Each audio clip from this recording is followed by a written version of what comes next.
Guys, good morning. કેમ છો બધા? મજામાં તો સાથે સ્વાગત છે મારી ચેનલ જલવા બ્લોગમાં. હમણાંથી બ્લોગ સ્ટાર્ટ કર્યો નથી ને એટલે થોડુંક એવું થશે, તો તમે સમજી જજો હું શબ્દો બોલું એના ઉપરથી. અને આજે આપણે સવારમાં વહી આવ્યા છીએ ક્યાં? ગામડે. આજે આપણું ઘર ગામડે આવી ગયા છે. હું કામ ખબર? દિવાળી કરવા આવ્યા ને, ઘર સફાઈ કરવાની છે. એમ તો એરા છોકરીઓ એટલે છોકરીઓને તો એવું કામકાજ કરવાનું જ હોય. તો ગામડે આવી જ ગયા છીએ. તો આપણે આવ્યા એ ભેગા આપણે જવાનું છે આપણા માતાજીના મઢે, અને ત્યાં જઈને આપણે માતાજીના દર્શન કરશું ને આવીને જમવા બેઠશું. જોઈએ પછી જમવામાં શું છે. પહેલાં તો આપણા માતાજીઓ. તો ચાલો માતાજીએ. તડકો ગામડામાં તડકો મારી નાખે ને એટલો તડકો છે હો બાપા. અને અત્યારમાં દિવાળીની સિઝન હાલે ને વાડીઓમાં તે શું કહે સિંગુની ને હલ્લેની ધબધબાટી છે. આ મારું ઘર છે અને આ અમારું માતાજીનું મઠ છે. આપણે માતાજીના ધજાન દર્શન થઈ જાય ને તોય ઘણું છે. પહેલાં આપણી માવડી હો ભાઈ. તો ચાલો આપણે સ્ટાર્ટ કરીએ છીએ. ને તમે ઘણીવાર મારા વ્લોગમાં આપણું માતાજીનું મંદિર જોયું તો છે, ન જોયું હોય તોય તે ફરીથી એકવાર હું તમને બતાવી દઉં.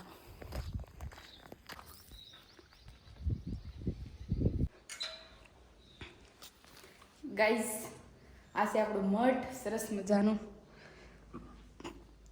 નવરાત્રિ ગઈ ને એટલે હવે શું કહેવાય ડેકોરેશન હતું ને બધું કાઢી નાખ્યું છે, અને શું કહેવાય થોડું રહેવા દીધું છે. તો તમે પણ અમારા માતાજીના દર્શન કરી લો અને હું પણ કરી લઉં. તો ચાલો દર્શન કરી લઈએ. આપણે સરસ મજાના દર્શન કરી લીધા છે ને તમે જોઈ પણ લીધું છે. તો હાલો હવે આપણે જાશું ઘરે. ઘર અમારે આગું નથી તો જલ્દી પોગી જઈએ ને જલ્દી વહી આવીએ તે એવું છે ગાઈસ. અને ગામડામાં તડકો પડે ને એટલે માથું ફાડી નાખે ને એટલો તડકો પડે એવું છે. તો ચાલો આપણે વહી આવ્યા છીએ ઘરે ને થોડોક વિડીયો એડિટિંગ કરશું ને અત્યારમાં પહેલાં જમવાનું છે. હું ખાશું ને એ જ હજી નક્કી નથી, કારણ કે આજે અમારા ઘરે કોઈ નથી, હું એકલી જ છું એટલા માટે. તો ચાલો આપણે શું છે જમી લઈએ. ખબર છે દિવાળી કરવા ગામડે દિવાળી કરવાની મોજ આવે ને કે ન આવે. તો બધાને જય શ્રી કૃષ્ણ. અને આપણે સવારમાં આવ્યા પણ મારા ઘરે તો કોઈ છે નહીં. દાદાના દર્શન કરી લો તમે. દાદાના આપણે સાળંગપુરથી લાવ્યા હતા ને એ જ દાદાની છૂબી છે. તો તમે દાદાના દર્શન કરી લો ને પછી આપણે આજ સવારના ભૂખ્યા છીએ. ડાયટિંગ ઉપર છે તમને દેખાડવાનું નથી, મિની બ્લોગમાં આવશે. મિની બ્લોગ પણ બનાવવાનું શરૂ કર્યું છું. આપણે 2023માં ધડાકા કરવાના છે, ભડાકા મોજ કરવાની છે. તો ખાવામાં કાંઈ છે નહીં તો આપણે શું પડ્યું ડાયટિંગ ઉપર શું થોડીક મેગી ખાઈ તો હાલે ન હાલે એમ નહીં. તો આપણે મેગી બનાવી નાખશું અને ખાઈ લઈશું. તો ચાલો. પણ અમારે શું કહેવાય અમારે ભેંસને અમારે વિના હું આવું તો અમારે ભેંસ ભાંભરવા મળે એમ જ તે. આપણને ઓળખી જાય ને માલિક સેવી ભેંસના ભાઈ, તો ઓળખી તો જાય જ ને ગાઈસ. એવું છે તો આપણે મેગીને એવું બનાવી નાખીએ ને ખાઈ લેવી. અને આ અમારે પાડોળું જો હું છીએ પણ હું છીએ મોટું જબર થઈ ગયો, મોટું જબર. આ પાડો હે વેચવાનું છે. કોકને કોક વેચતું હોય ને કોઈક. હવે દેખાણું કેમેરો સાફ કરતી હતી.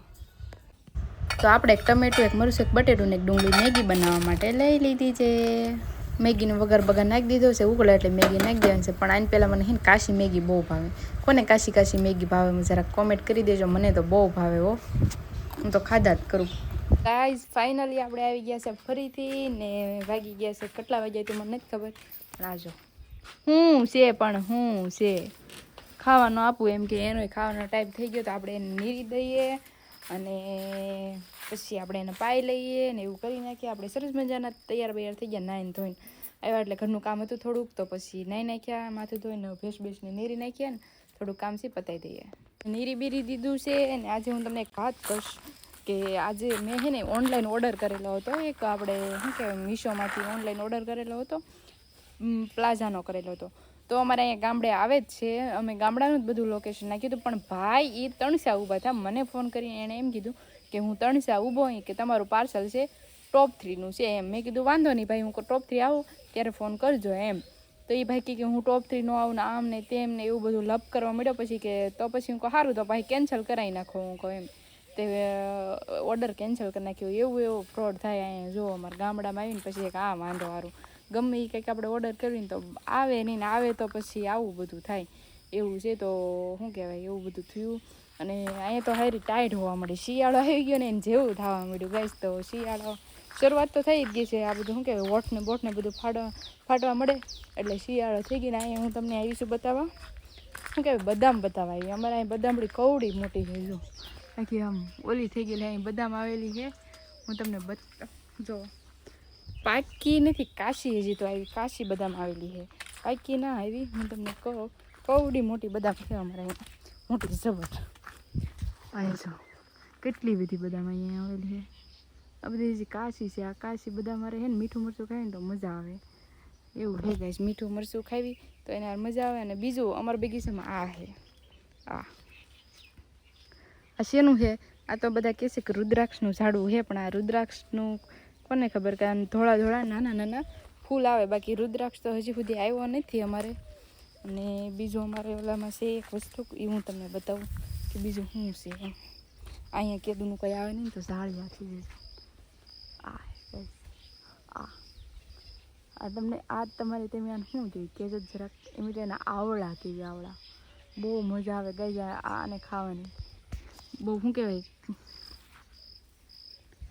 બહુ ખાટા લાગે, ખાટા મીઠા લાગે. આવળા અને આંબળા છે ને એ બધું એક જ વસ્તુ છે, આવળા અને આંબળા બે. પણ આ નાના આવે ને એ થોડાક મોટા, આંબળા થોડાક મોટા આવે ને આવળા થોડાક નાના આવે, એટલો ફેર પડે. બાકી તો બધું સેમ જ આવે એમ. હા, આવડી મોટી બદામ છે અમારે મસ્તીની, કેટલી મસ્ત મસ્ત. અહીંયા પાકલ છે જો, અહીંયા કેટલી બધી પાકલ છે ને, આંચોરે ક્યાંક પાકલ છે જો, આંચોર એટલી પાકલ છે. બહુ મસ્ત બદામ છે. બદામ ખાવાની નકરી મજા આવે. એમાં છે ને મીઠું મરચું અને બદામ. પછી અમારે કાતરી છે, હું તમને હમણાં કાતરી પાસે લઈ જાઉં. કાતરીમાં તે મીઠું મરચું ને હા મજા આવે એકલી, એવું બહુ મજા આવે ગાઈઝ. તો શું કહેવાય, તો આપણે હે ને એવું બધું બતાવી નાખ્યું ને. વાગી ગયા હતા બપોરના 1-2 વાગી ગયા હતા ને આપણને ભૂખ લાગી. અને આપણને ખબર, તમને ખબર જ છે કે હું ડાયટિંગ ઉપર છું એમ. એ તો સવાર મેગી ખાધી, થોડું કેટલી એવી જ ખાધી હતી, બધી નહોતી ખાધી. તો આજે ડાયટિંગમાં આપણે બપોરનું છે શું કહેવાય, રવાના પુડલા. આ પુડલા કોણે કોણે ખાતા છે જરાક કોમેન્ટ કરજો ને. રવાના પુડલા બહુ મજા આવે ખાવાની, એકલી બહુ એટલે બહુ આમ મોજ આવી જાય એવા રવાના પુડલા આપણે બનાવીએ છીએ. અને તમારે ખાવું હોય તો આવી જાઓ બધાય.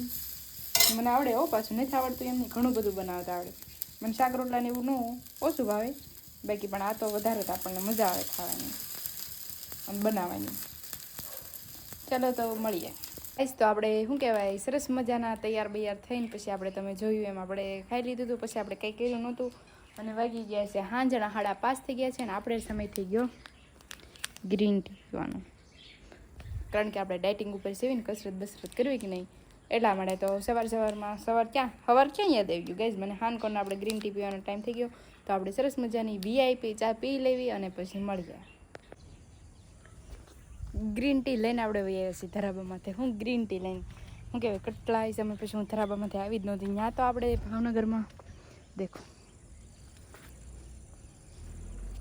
શું કહેવાય, ત્યાં તો આપણે ભાવનગરમાં હોય ધરાબો હોય એમ, ધરાબામાંથી વિડીયો બનાવવા જતા હોય. પણ ત્યાં દેકારા પડકારા થતા હોય. અમારે તો હાઈવે પાસે આવ રોડ ટચ ઘર છે. અને એમાંય તે જે શું કહેવાય ટીટ ને ભીપ ને હોપ ને બધા હોર્ન વાગે એનું તો તમે વાત જ પૂછોમાં. આપણે ગ્રીન ટી લઈને આવ્યા હો, પછી ગ્રીન ટી તો ભૂલવાની જ નહીં. ગ્રીન ટી અહીં ધરાબામાંથી પીશું, ઘડીક બેસશું ને. હા, અને હા મારે ફરમાઈશના વિડીયો બનાવવાનું છે તો ફરમાઈશના વિડીયો બનાવી નાખશું. તો તમારે પણ શું કહેવાય ફરમાઈશ છે, બર્થડે કે લગ્નની સિઝન આવી રહી છે, અને એવા લગ્નના અને તમારે કોઈ પણ શોપ, દુકાન અથવા નાસ્તાની લારીને એવું હોય અને તમારે પણ જો એડ કરવી હોય તો મારો કોન્ટેક કરજો. નીચે નંબર આપેલો છે, તો જલ્દીથી એકવાર અમારા શું કહેવાય કોન્ટેક કરજો. અને ઇન્સ્ટાગ્રામમાં મારું પેજ છે રિંકી બામણિયા કરીને, તો તમે એકવાર જરૂરથી મુલાકાત લેજો એટલે તમને આઈડિયા આવી જશે. અને સનસેટ થવા જઈ રહ્યો છે, દેખો ગામડાનો સનસેટ એક નંબર. અહીંયા જોવાની બહુ મજા જ આવે, ગામડાને રહેવાની બહુ મજા જ આવે. તો અને અમારા ઘરે તો ખાસ કરીને વધારે મજા જ આવે. તો બસ આજના દિવસ માટે એટલું જ. તો આપણે શું કહેવાય વિડીયોના એને એન્ડ કરી દઈશું. જો તમને મારો વિડીયો ગમ્યો હોય તો લાઇક, શેર અને સબસ્ક્રાઈબ કરવાનું ભૂલતા નહીં. ક્યારેક વિડીયો બનાવશું પણ તોય તે જોતા રહેજો, ભૂલતા નહીં અને મોજ કરતા રહેજો. મળશું કાલે નેક્સ્ટ વિડીયોમાં. Bye bye.